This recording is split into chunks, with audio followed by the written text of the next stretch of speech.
Hello दोस्तों, welcome to my YouTube channel Vikram with job job. इस video में हम मॉडल वर्ब के बारे में पढ़ेंगे, मॉडल स्ट्रक्चर के बारे में पढ़ेंगे, कुछ ऐसे स्ट्रक्चर पढ़ेंगे जो आपको ऑफिस में एमएनसी में काम करते वक्त इंपॉर्टेंट होते हैं। वो स्ट्रक्चर, उस तरह का सेंटेंसेस, उस तरह का वाक्य, उसके बारे में पढ़ेंगे। वीडियो के डिस्क्रिप्शन में आपको hand out notes, question and answer सब कुछ मिल जाएगा, जो आपके अपने अकॉर्डिंग आप यूज कर सकते हैं। चलते हैं, मॉडल शुरुआत करते हैं। मॉडल वर्ब से सिंगल वर्ड मॉडल है, राइट।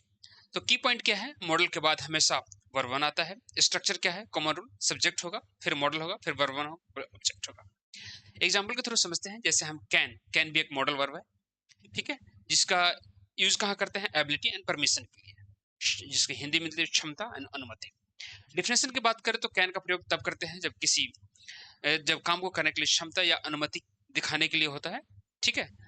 कैन का प्रयोग तब करते हैं किसी काम को करने के लिए क्षमता या अनुमति दिखाने के लिए जरूरत होता है, राइट। जैसे मैं इंग्लिश बोल सकता हूँ, आई कैन स्पीक इंग्लिश। मैं इंग्लिश नहीं बोल सकता हूँ, I can not speak English, ठीक है। क्या तुम इंग्लिश बोल सकते हैं, can you speak English, right. Could का यूज कब करते हैं, past ability, polite request and possibility में, जिसकी हिंदी मीनिंग हो गया भूतकाल की क्षमता, विनम्र अनुरोध, संभावना। डिफिनेशन वही होगा, भूतकाल की क्षमता, विनम्र अनुरोध के लिए करते हैं। जैसे मैं तैर सकता था, I could swim, I could swim. मैं तैर नहीं सकता, आई कुड नॉट स्विम। क्या आप मेरी मदद कर सकते थे, could you help me, right. Would would का प्रयोग करते हैं पोलाइट रिक्वेस्ट, इमेजिनरी सिचुएशन, वही हो गए विनम्र, कल्पना। वही मैंने डिफिनेशन लिख दिया हुआ हिंदी में, रिक्वेस्ट एंड कल्पना के लिए। जैसे मैं आपकी मदद करता, आई वुड हेल्प यू। मैं उसकी मदद नहीं करता, I would not help him. क्या आप चाय लेंगे, would you like T, right. Might might का प्रयोग कब करते हैं, जैसे वीक पॉसिबिलिटी हो, राइट, हल्की संभावना। वह आज आ सकता है, ही माइट कम टुडे। वह आज नहीं आ सकता, he might not come today. क्या वह आज आ सकता है, might he come today, right. Should should का प्रयोग करते हैं एडवाइस एंड सजेशन के लिए, जिसको हिंदी में सलाह एंड सुझाव बोलते हैं। जैसे तुम्हें रोज पढ़ाई करनी चाहिए, you should study daily, right. तुम्हें देर नहीं करनी चाहिए, you should not be late. क्या मुझे उससे फोन करना चाहिए, should I call him, must है। मस्ट का यूज करते हैं स्ट्रॉन्ग ऑब्लिगेशन एंड रूल के लिए, अनिवार्यता हो या मजबूरी हो तब मस्ट का यूज करते हैं। डिफिनेशन वही मैंने बता रखा है, नियम या मजबूरी। तुम्हें नियम मानने होंगे, you must follow the rule. तुम्हें यहाँ धूम्रपान नहीं करना चाहिए, you must not smoke here. क्या मुझे अभी जाना चाहिए, मस्ट आई लिव नाउ। एक है डेयर, डेयर का यूज करते हैं करेज के लिए, हिंदी इसका हिम्मत होता है, राइट, वही होगा था।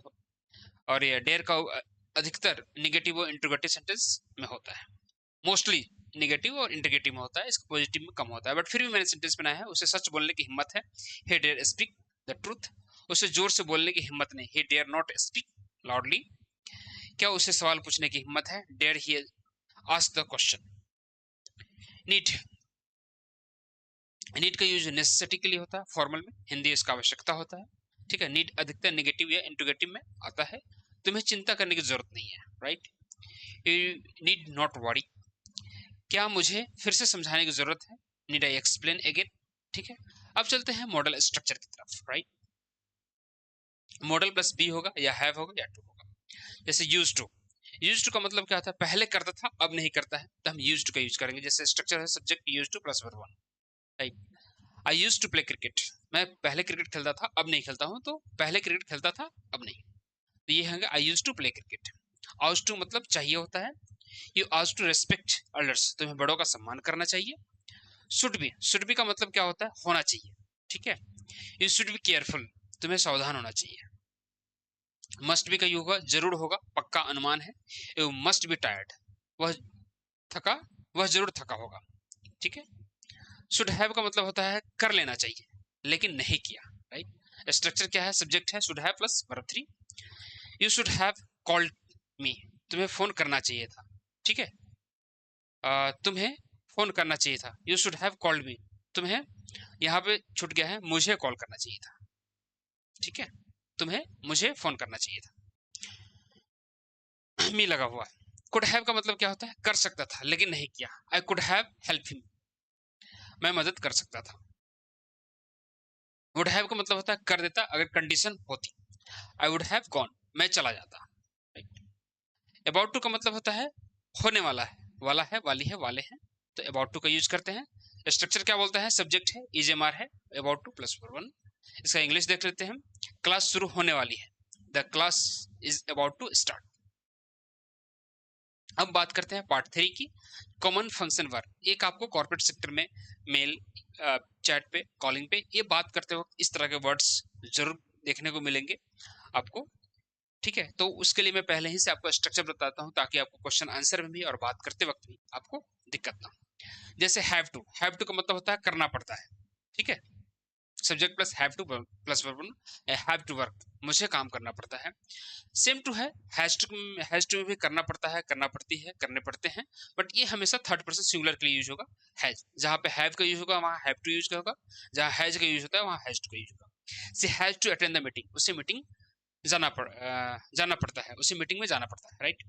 हैड टू का यूज हमेशा करना पड़ा या करना पड़ता था, बट ये हमेशा पास्ट में यूज होता है सभी सेंटेंस का, सभी आपके सब्जेक्ट के साथ। I had to leave early, मुझे जल्दी जाना पड़ा।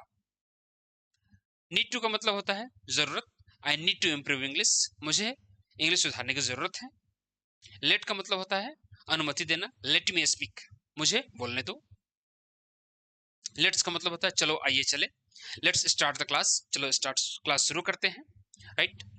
लेट्स नॉट वेस्ट टाइम, चलो समय बर्बाद ना करें। पुट का मतलब होता है रखना, put the file on the table, file को मेज पर रखो। और कीप का मतलब भी होता है रखना, ठीक है।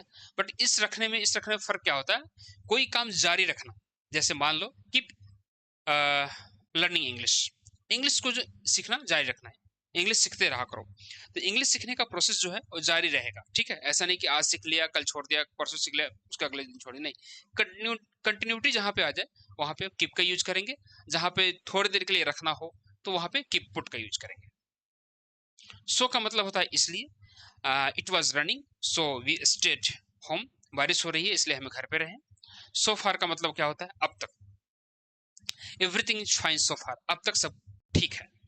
तो आपको मॉडल स्ट्रक्चर और कॉर्पोरेट में जो यूज होते हैं वो सारे मैंने स्ट्रक्चर और साथ साथ एग्जाम्पल और उसके इंग्लिश बता दिए हैं।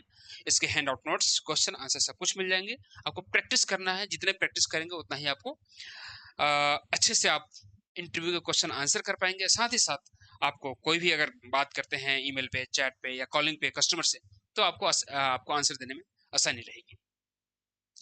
तो आई होप मेरा ग्रामर जो था वो क्लियर हो गया आपको। Parts of speech, person, person pronoun, article, verb, WH family, आपको टेंस, वॉइस एंड ये आपका मॉडल, ये सब कुछ क्लियर होगा।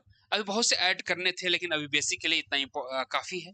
और इतने अगर ग्रामर देख लेते हैं, समझ जाते हैं, सीख जाते हैं, तो कहीं ना कहीं आप क्वेश्चन को आंसर करने में और बाकी जॉब के दौरान जो ज़रूरत होती है उसके लिए कैपेबल बन जाते हैं। अब चलते हैं नेक्स्ट टॉपिक की तरफ। नेक्स्ट ये होगा कि आपको वर्ड मीनिंग देता हूँ कि जो इंपॉर्टेंट वर्ड मीनिंग है, जो आपको क्वेश्चन को आंसर करने में या काम करते वक्त जो वर्ड मीनिंग इंपॉर्टेंट होगा उसकी बात हम नेक्स्ट वीडियो में करेंगे। चलते हैं, थैंक यू सो मच।